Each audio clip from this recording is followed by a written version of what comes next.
The helicopter descended with a percussive whump whump whump that barely registered with Julian Croft.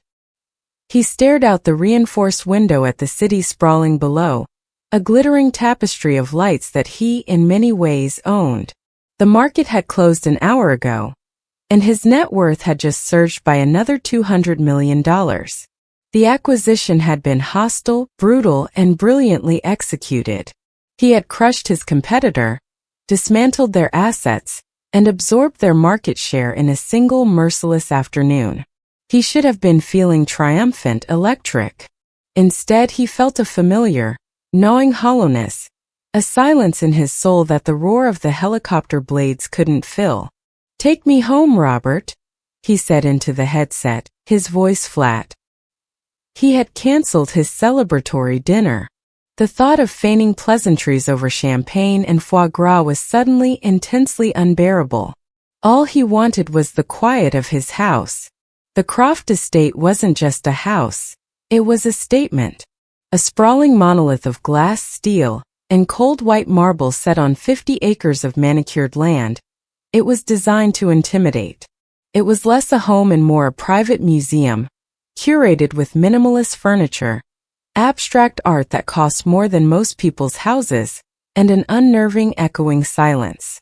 It was the perfect fortress for a man who had mistaken solitude for strength.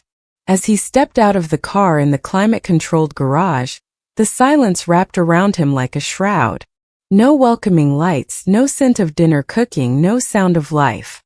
There was only the low hum of the security system and the faint citrus scent of industrial-grade cleaning products.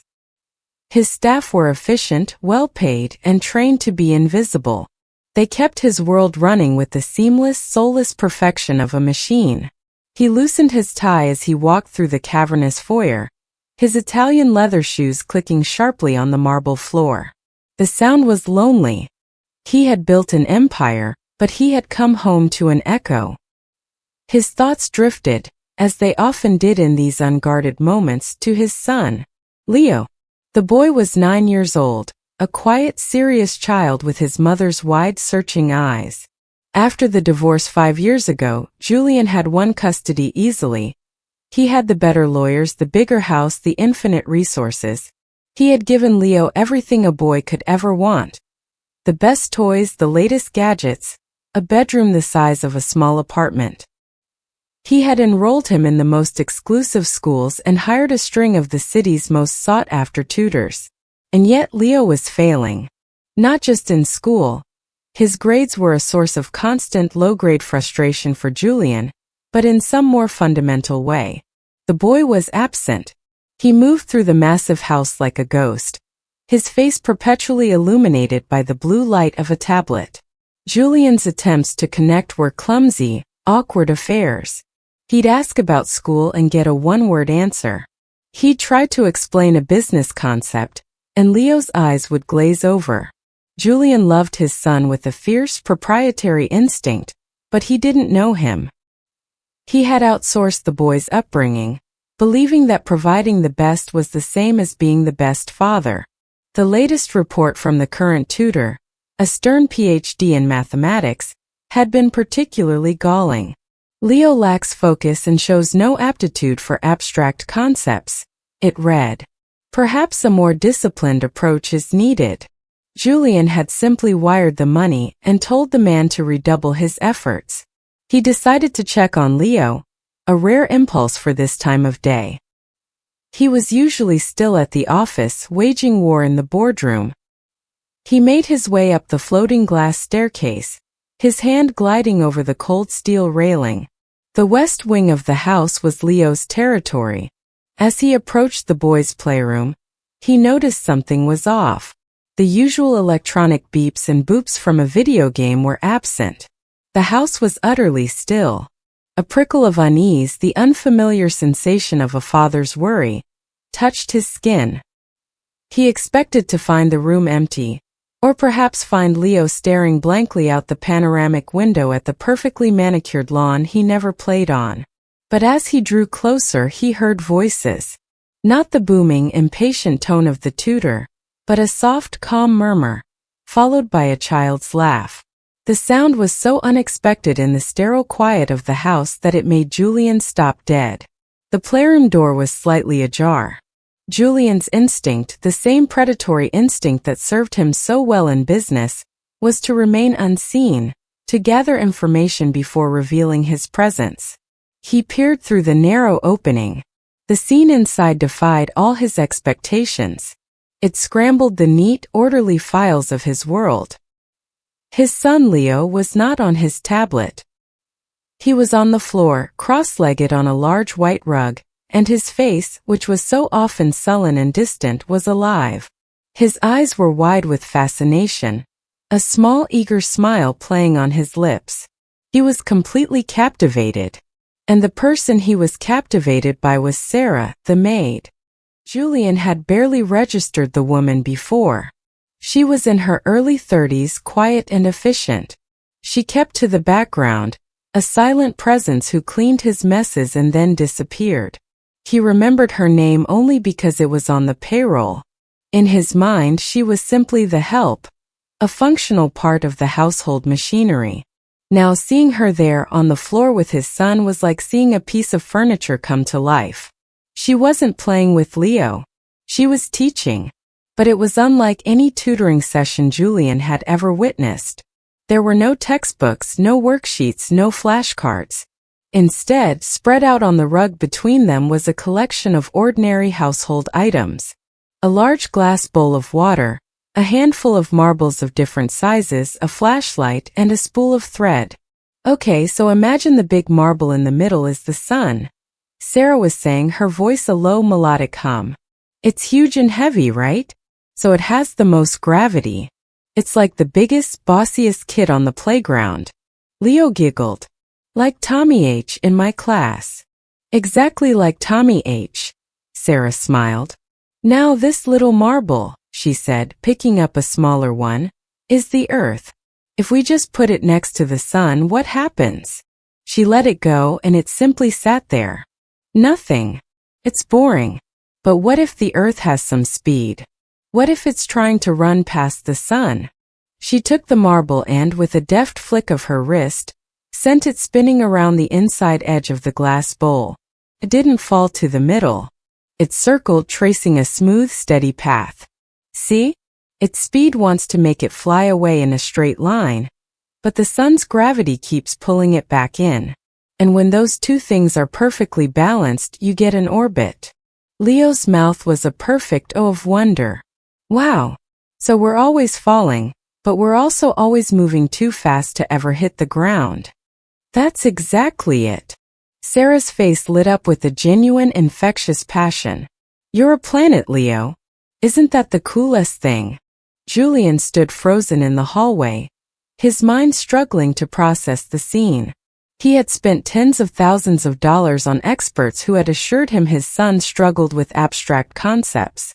And here was the maid, a woman he paid to dust his furniture, explaining the fundamentals of orbital mechanics with a marble and a salad bowl.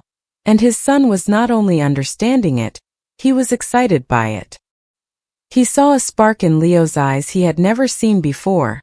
Not when he'd bought him a pony, not when he'd given him a key to his own private home theater. It was the spark of pure, unadulterated comprehension, of wonder. He watched for another 10 minutes, utterly transfixed. He saw Sarah use a string of fairy lights to explain how neurons fire in the brain and 2 spoons to demonstrate the principles of acoustic resonance. She wasn't just teaching him facts. She was revealing the hidden magic woven into the fabric of the everyday world. She was giving his son not just knowledge but a sense of awe. A wave of complex emotions washed over Julian. There was astonishment, of course, stark and profound. But beneath it, there was a disquieting cocktail of jealousy, confusion, and a strange, unfamiliar feeling he hesitantly identified as shame.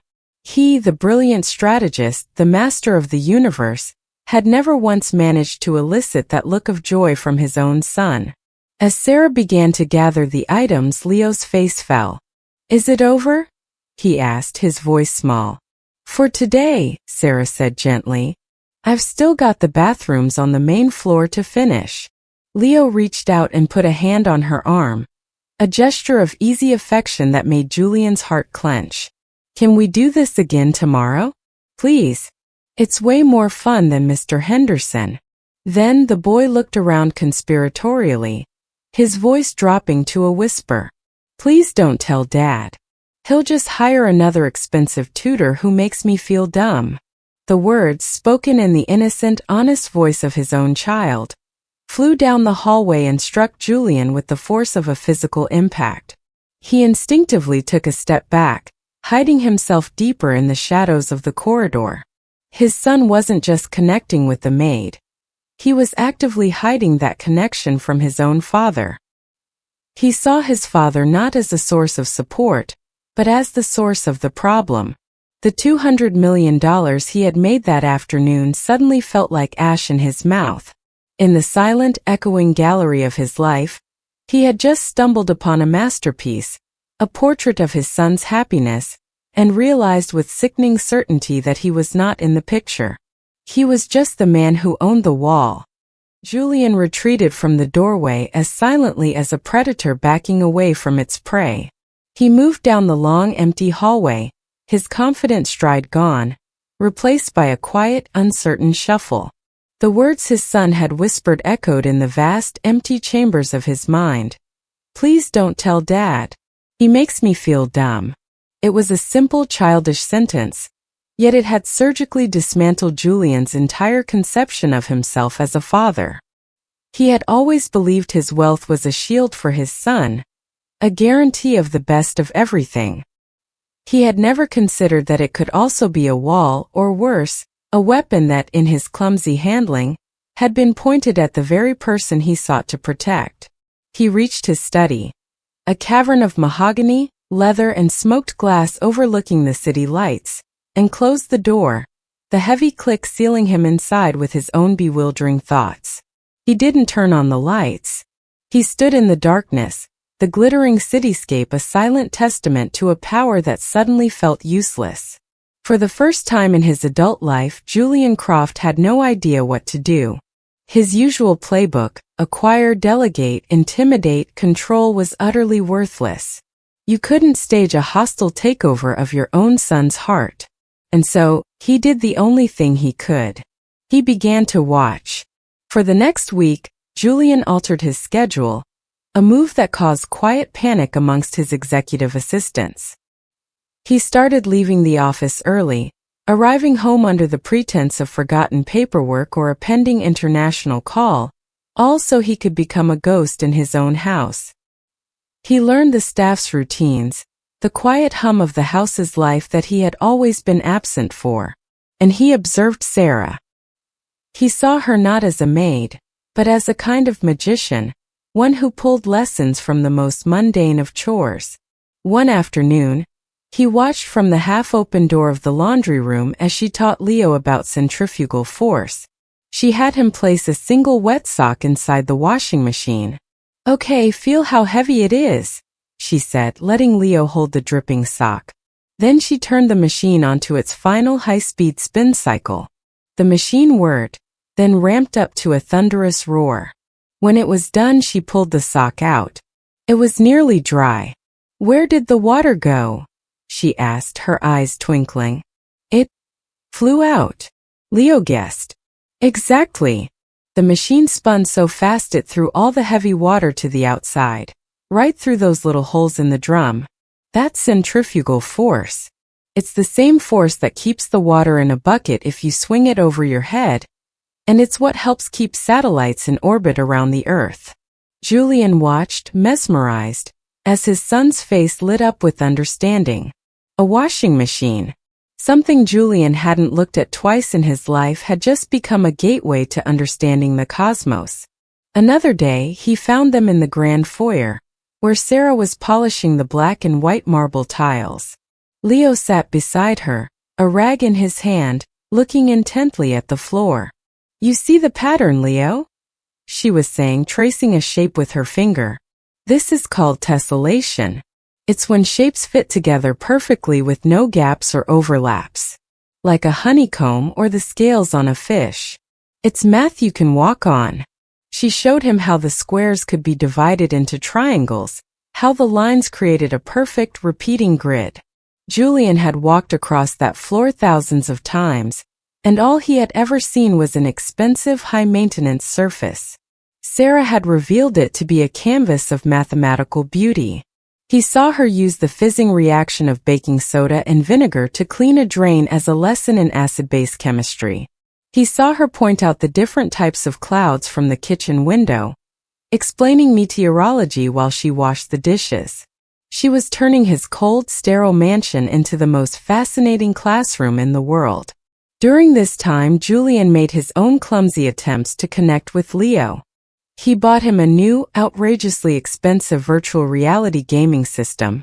Leo thanked him politely, played with it for 20 minutes, and then went back to following Sarah around the house. Julian tried to talk to him about the stock market, showing him graphs and explaining how a company he just acquired worked. Leo listened with a strained patience that was almost worse than defiance, his eyes empty. The boy was a ghost to him, but he was vibrantly, incandescently alive for Sarah. The jealousy Julian felt was a raw, unfamiliar emotion. It was bitter and sharp. He was Julian Croft. Men worth billions envied him. And here he was, jealous of a woman who cleaned his toilets, because she had something he couldn't buy. His son's genuine attention and affection. He had to know more. The ignorance was unbearable. Sitting in his study late one night, surrounded by the glow of his monitors, Julian did what he did best when faced with a variable he didn't understand. He initiated an investigation. With a few quiet clicks and a confidential email to the head of his corporate security, a man who could unearth any secret for the right price, he ordered a full comprehensive background check on Sarah Jennings. He felt a pang of guilt as he did it. It was a gross invasion of her privacy, but his need to understand to solve this puzzle overrode his conscience. He justified it as due diligence. He had to know who exactly was so close to his son. The file arrived 48 hours later. A slim, encrypted document emailed to his private account. He opened it, his heart beating with a strange mix of dread and anticipation. He expected to find, he wasn't sure, perhaps that she had a teaching certificate or had worked as a nanny before. What he found instead made him lean back in his chair, as if he'd been physically pushed. Sarah Jennings, age 32, born in a small rural town, public high school valedictorian, full academic scholarship to Stanford University. Her major wasn't education, it was astrophysics. She had graduated summa cum laude, with her senior thesis on stellar nucleosynthesis published in a respected scientific journal. From there, she had been accepted into the PhD program at Caltech, one of the most prestigious in the world. Her trajectory was a brilliant, blazing arc toward a life of scientific discovery and acclaim. And then, a year into her doctorate, it all stopped. The report detailed a family tragedy. Her mother, a single parent, had been diagnosed with a rare, aggressive form of cancer. Sarah had immediately dropped out of her program, forfeiting her scholarship and her future, to move back home and become her mother's full-time caregiver. The medical bills had been astronomical, wiping out their savings. After her mother passed away 2 years later, Sarah was left with a mountain of debt and a 5-year gap in her resume that was poison in the competitive academic world. She had tried to get back into her field, but the momentum was gone. The doors were closed. So she had started taking whatever work she could find to pay off the debt. Housekeeping, janitorial work, anything. Julian stared at the screen, the words blurring. He felt a profound rolling wave of shame wash over him. He had looked at this woman and seen a maid. He had seen her class, her uniform, her role. He had never once considered the person inside it. This woman, who he had assumed was uneducated, was a brilliant astrophysicist. She looked at the stars not with idle wonder, but with the deep, intimate knowledge of a scholar. She carried the entire universe in her head, and he had tasked her with polishing his silver. The gulf between his perception of her and the reality of her life was staggering. He felt small. His billions, his power, his carefully constructed world of influence. It all seemed like a cheap imitation of strength compared to the quiet dignity and sacrifice detailed in that file. He finally understood. She wasn't just teaching Leo. She was sharing the very essence of who she was. She was giving his son the stars because she could no longer reach them herself. He couldn't let this continue. The lie, the pretense of their roles was no longer tenable. That evening he waited. He heard Leo being put to bed. He heard the quiet footsteps of the staff as they finished their duties and retired to their quarters. He waited until the house fell into its customary deep silence, and then he went down to the kitchen. She was there, just as he knew she'd be, wiping down the stainless steel counters, her movements methodical and weary. She didn't hear him approach. "Sarah!" She jumped, spinning around with a gasp, a hand flying to her chest. "Mr. Croft." "Sir. You startled me. I thought you were in your study." Julian stood there for a moment, the slim file held in his hand. He looked at her, really looked at her for the first time, and saw not the uniform, but the tired, intelligent eyes of a woman who deserved so much more than this. He stepped forward into the cool kitchen light, holding up the file. Her eyes flickered down to it, and a knot of fear tightened her expression. "I know what you've been doing with my son," he began, his voice quiet, devoid of anger. "The lessons. The science." Sarah's face went pale. She thought he was talking about the marbles, the washing machine. She thought he was angry that she had overstepped her boundaries, that she would be fired for daring to educate the master's son. Her hands clenched the cleaning rag she was holding, her knuckles white. Julian paused, letting the weight of the moment settle in the space between them. He saw the fear in her eyes and knew he had to end it. He tossed the file onto the polished granite island between them. It landed with a soft, definitive slap. "I also know you were a doctoral candidate at Caltech," he said. "Astrophysics." He looked directly at her, his gaze intense. "So I'm going to ask you again. Who are you, Sarah?" The silence that followed Julian's question was heavy, oppressive. Sarah stared at the file on the counter, then at Julian's unreadable face. Her heart hammered against her ribs. This was it. The moment she knew would come, but had desperately hoped to avoid. The world of the wealthy had its invisible rules, and she had undoubtedly broken one of the biggest. Do not engage, do not become indispensable, and certainly, do not presume to educate the heir. She braced herself for the dismissal, for the polite but firm words that would send her back to the endless cycle of low-paying jobs and insurmountable debt. "Mr. Croft," she began, her voice trembling slightly, I can explain. Leo was struggling and I simply thought." Julian held up a hand, stopping her. "I'm not asking for an explanation of your methods, Sarah. I'm asking about you. The woman who was on the verge of becoming a doctor of astrophysics. The woman who teaches my son about orbital mechanics with marbles and a salad bowl. Who are you, Sarah Jennings?" His tone wasn't angry, but it was insistent, demanding a truth she hadn't dared to share with anyone in years. Taking a deep breath, Sarah slowly unclenched her hands. The cleaning rag, forgotten, dropped silently to the floor. The shame she carried, the quiet humiliation of her derailed dreams, warred with a sudden fierce pride. This man, this titan of industry, had seen her. Really seen her. "My name is Sarah Jennings," she began, her voice gaining strength as she spoke. "And yes, I was at Caltech. I loved it. I loved the stars, the equations, the idea that we could understand the universe, even just a tiny piece of it." Her eyes, usually downcast, met Julian's with a surprising intensity. "My mother got sick. A very aggressive form of cancer. She was a single parent, raised me on a nurse's salary. There was no one else. I had to leave." Her gaze drifted, lost in the painful memories. "The medical bills. They accumulated faster than anything I could have imagined. I tried to go back after she passed. But a 5-year gap, no research, no publications, the doors just closed. So I clean houses. Pays the bills. It's honest work. She looked back at him, her chin lifting slightly. And with Leo, I saw a brilliant mind being stifled. He's not unintelligent, Mr. Croft. He's curious. He asks why.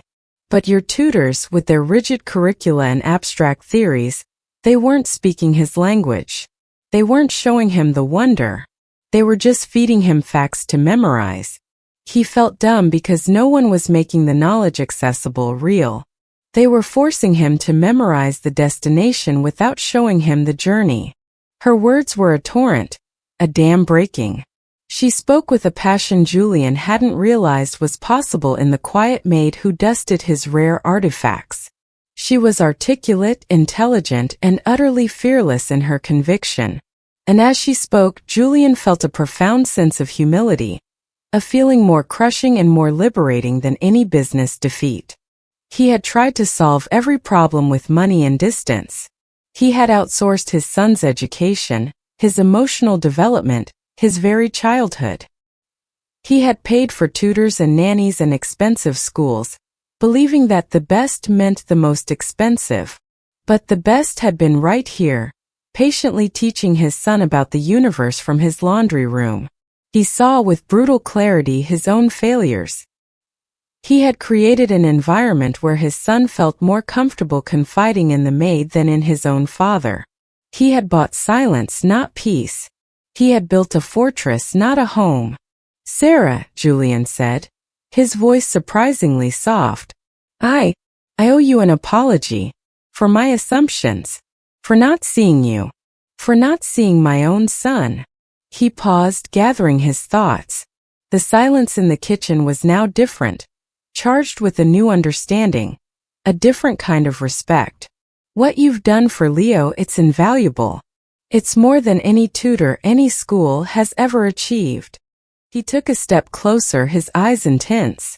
I'm going to make you an offer, Sarah. A real one. I want to fund a foundation. The Croft Foundation, or whatever you want to call it.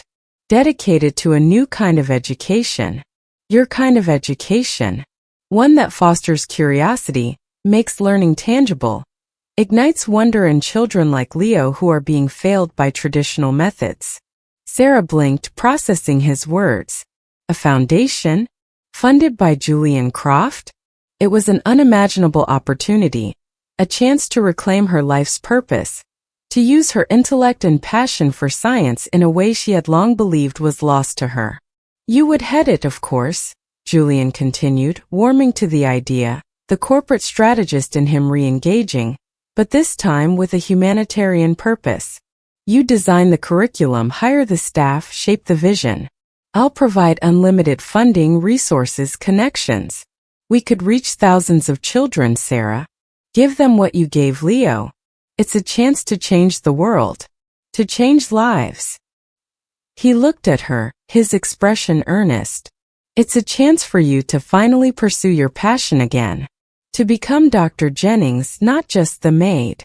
The offer hung in the air, glittering with the promise of redemption, of a future she had only dared to dream about. It was everything she had ever wanted. The intellectual challenge, the opportunity to make a difference, the validation of her scientific mind. It was a lifeline thrown from the highest echelons of power. A slow smile touched her lips, a mix of awe and gratitude. This was it. Her second chance. But then she looked at Julian. She saw the relief in his eyes, the almost triumphant glint that he had found a solution, that he could once again solve a complex problem with the deployment of money and resources. And her smile faded. Mr. Croft, she said, her voice quiet but firm, that is the most incredible offer I have ever received, and I am deeply, deeply grateful. She took a deep breath and Julian watched, bewildered, as a different emotion entirely settled on her face. A mixture of sadness and an unwavering resolve. But I can't accept. Julian's jaw dropped, a rare unguarded display of shock. You can't accept? Sarah, do you understand what I'm offering? A blank check. A chance to build your dream, to be an academic leader, to reclaim your life. His voice began to rise with incredulity. No one, absolutely no one, ever said no to Julian Croft when he offered them a kingdom. I understand perfectly, Mr. Croft, Sarah replied, her gaze steady, unwavering. And it's a beautiful vision. For other children. For my dream. She paused, then delivered the blow with a soft, devastating precision. But Leo doesn't need a foundation, Mr. Croft. He needs a father. The words hung in the air, sharper than any reprimand, more cutting than any business critique. Julian felt the blood drain from his face. He needs someone to sit on the floor with him and show him the wonder in a marble, Sarah continued, her voice filled with the quiet passion. He needs someone to listen when he asks why. He needs someone to make him feel like his curiosity isn't a burden, but a gift. He needs a dad who understands him, who sees him, who loves him for who he is, not for the future CEO you want him to be. She stepped away from the counter, putting a small distance between them. You're trying to solve the problem of your son's unhappiness with money again, Mr. Croft. You're trying to outsource being a father. And until you're ready to be one, to step into that role yourself, no amount of money or new programs will fix what's broken between you and Leo. I can't accept your offer because if I did, I'd be just another expensive professional you hired to take your place. And Leo deserves better than that. He deserves you. Julian stood there, utterly speechless, the words reverberating through him. He who could sway markets and command empires, had just been rejected, humbled, and profoundly challenged by his maid. She had seen through his grand gesture, past the shiny veneer of his offer, to the raw, unaddressed wound beneath, his own absence in his son's life. He was a billionaire who had just been told he was poor in the only currency that truly mattered. Sarah's words lingered in the cavernous kitchen long after she had quietly excused herself and left. They hung in the air, sharper than the scent of lemon polish, dismantling Julian Croft's world more completely than any market crash ever could. Leo doesn't need a foundation. He needs a father. It was an accusation, an indictment, and a devastatingly simple truth. Julian stood motionless for what felt like an hour, the hum of the sub-zero refrigerator the only sound. For his entire life, he had operated on the principle that every problem had a price. He could buy companies, loyalties, legal outcomes, and political influence. He had just tried to buy a solution to his own paternal failure, and the offer had been thrown back in his face, not out of greed or spite, but out of a profound moral clarity that he found himself utterly lacking. Sarah wasn't just Leo's teacher. She was rapidly becoming his. He replayed the last week in his mind, the secret observations, the dawning admiration, the shock of her background check. He had approached her with a business proposal, a transaction. He would give her money and a future, and she would solve his Leo problem. He realized with a sickening lurch that he still hadn't truly seen her. He'd seen her brilliance, yes, but he'd seen it as another asset to be acquired. He hadn't seen the depth of her integrity. He walked out of the kitchen and up the floating glass staircase, but he didn't go to his own wing. He went to Leo's.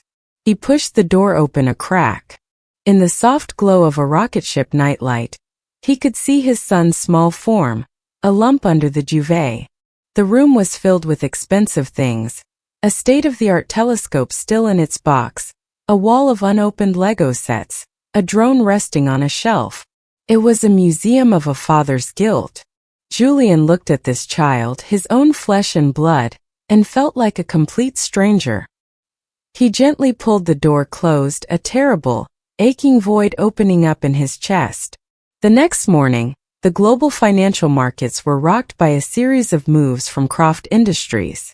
Julian Croft, a man whose work schedule was notoriously relentless, canceled 3 weeks of international meetings, including a keynote speech at a summit in Davos and the final negotiations for a multi-billion-dollar merger in Tokyo.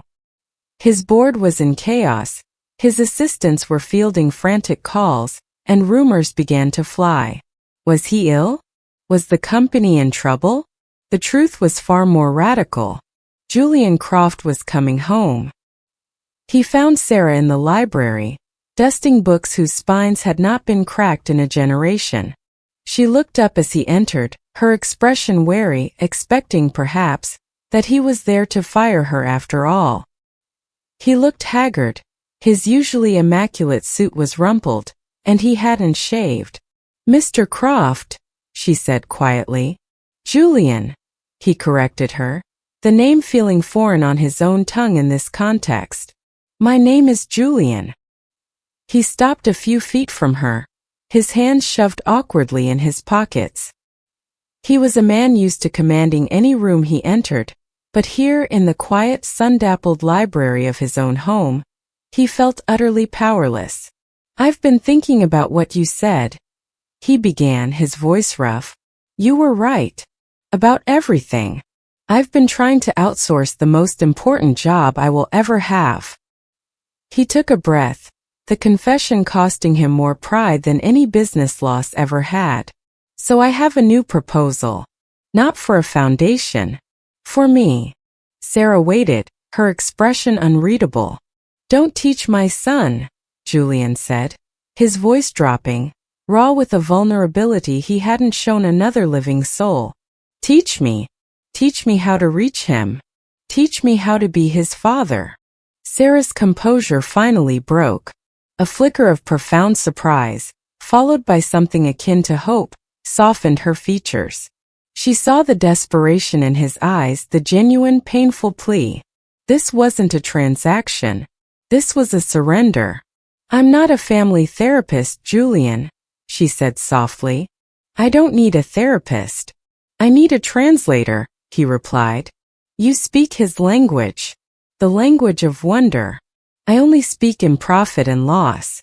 Please, Sarah, show me how." And so began the most improbable apprenticeship in the world. The corporate titan became the student. The first lesson was simply to be present. Julian, at Sarah's quiet instruction, put his phone away. He left his tablet in his study. He started sitting on the floor. It was an awkward, unnatural position for a man used to the ergonomic throne of his corner office, but he did it. Their first joint lesson was a disaster. Sarah brought out the materials to build a simple baking soda volcano. Julian, seeing a problem to be solved, immediately took over. "The ratio of vinegar to soda is inefficient," he declared, trying to optimize the eruption.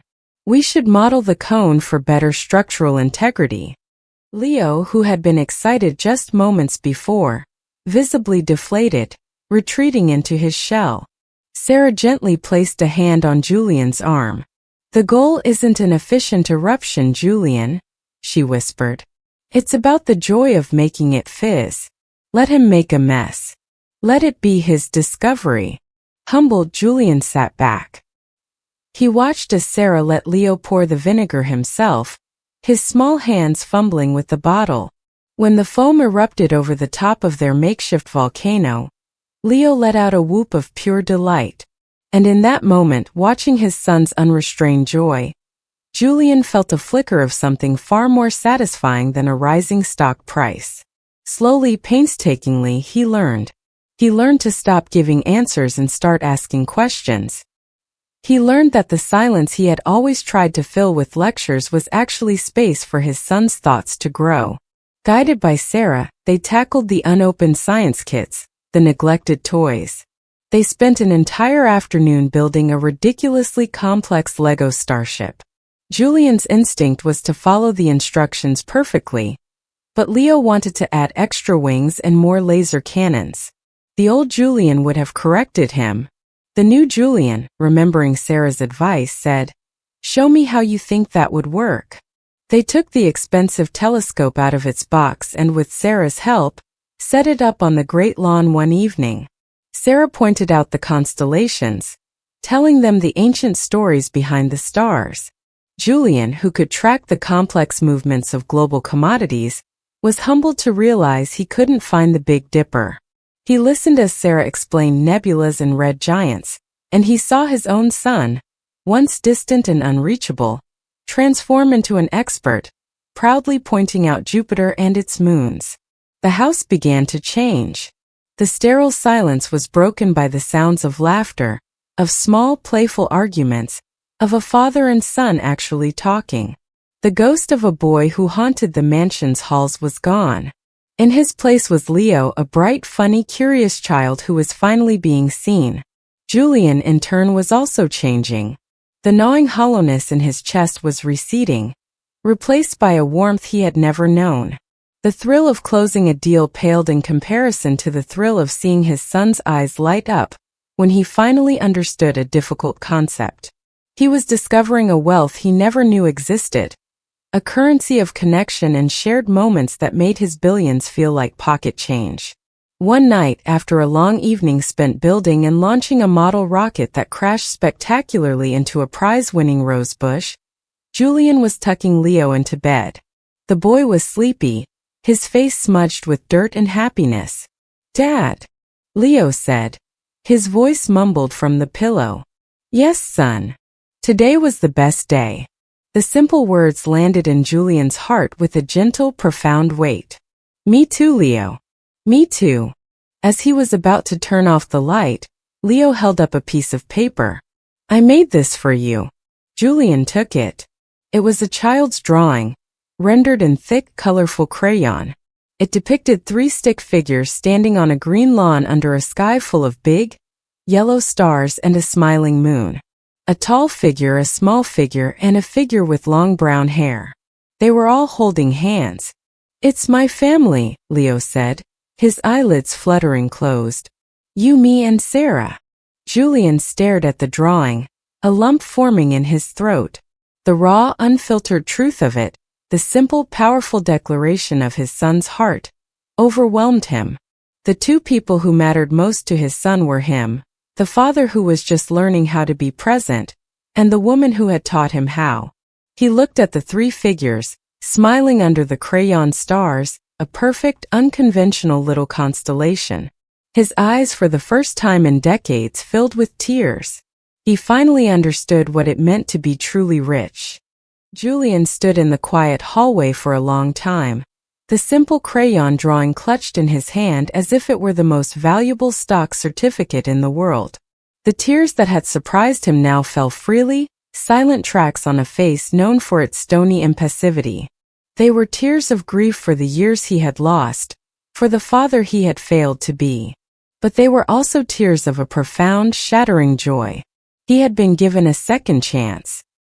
His son, in his simple, innocent wisdom, had drawn him a map home, and at the center of that new world were 3 figures, holding hands under a sky of impossible stars.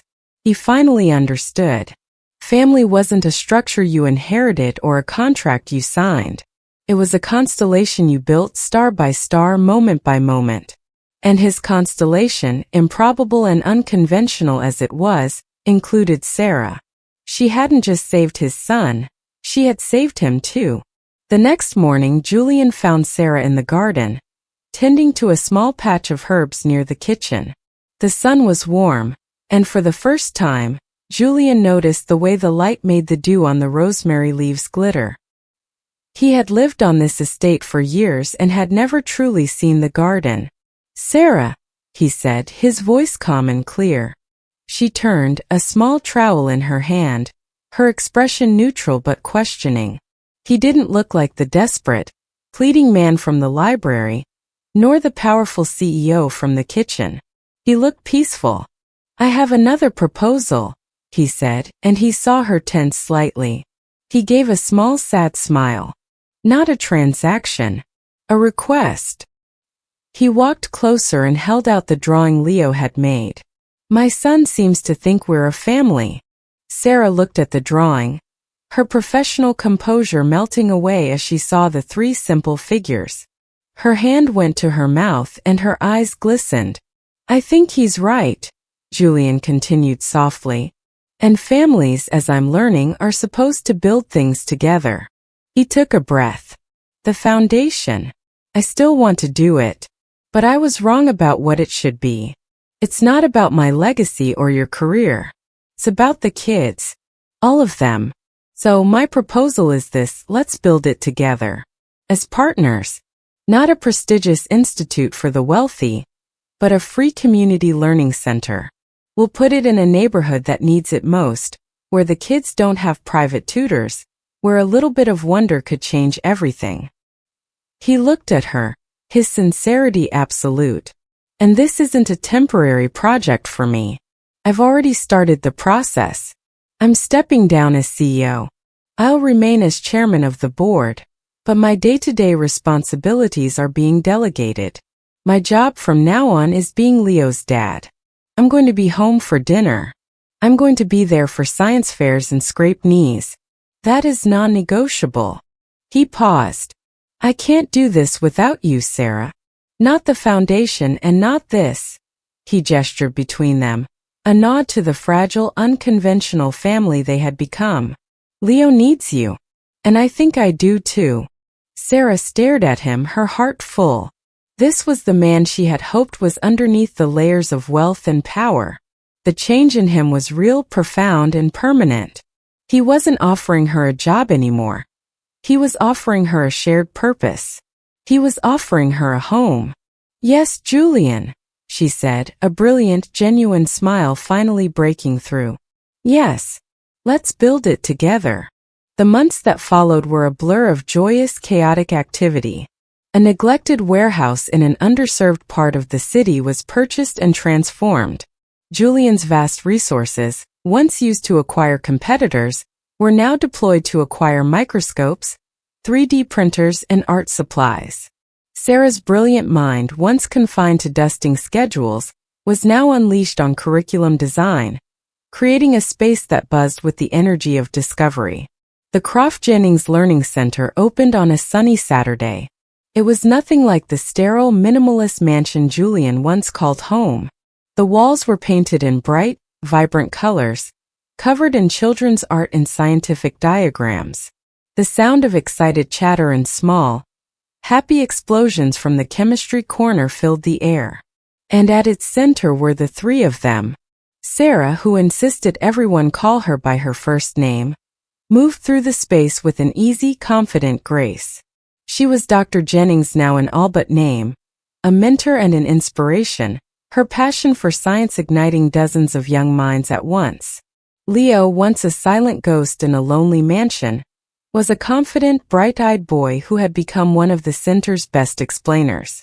Julian watched, his heart swelling with pride, as his son patiently showed a younger girl how to focus a telescope, his voice full of the same wonder Sarah had once used with him. And Julian himself was a revelation. He was there not as a benefactor but as a volunteer. Dressed in jeans and a simple polo shirt, he was usually on the floor, helping a group of kids build a wobbly Lego bridge, or getting his hands dirty in the rooftop garden. The city's financial papers wrote speculative articles about the reclusive billionaire's strange new hobby, but Julian didn't care. He had never felt more powerful or more fulfilled. The final scene of their day was always the same. As the last of the children left, the three of them would clean up together, their movements an easy, familiar dance. Then they would walk to Julian's car, their conversation bubbling with stories from the day. One evening as they drove home, the setting sun painting the sky in hues of orange and gold, Leo spoke from the back seat. You know, he said thoughtfully, the old house was just a place. This, he said, meaning the center, the car, the two people in the front seats. This feels like home. Julian reached over and took Sarah's hand, lacing his fingers through hers. He looked at her, then met his son's eyes in the rearview mirror, and a smile of pure, unadulterated happiness spread across his face. The billionaire who had once owned the world had finally learned what it meant to have everything. He was home.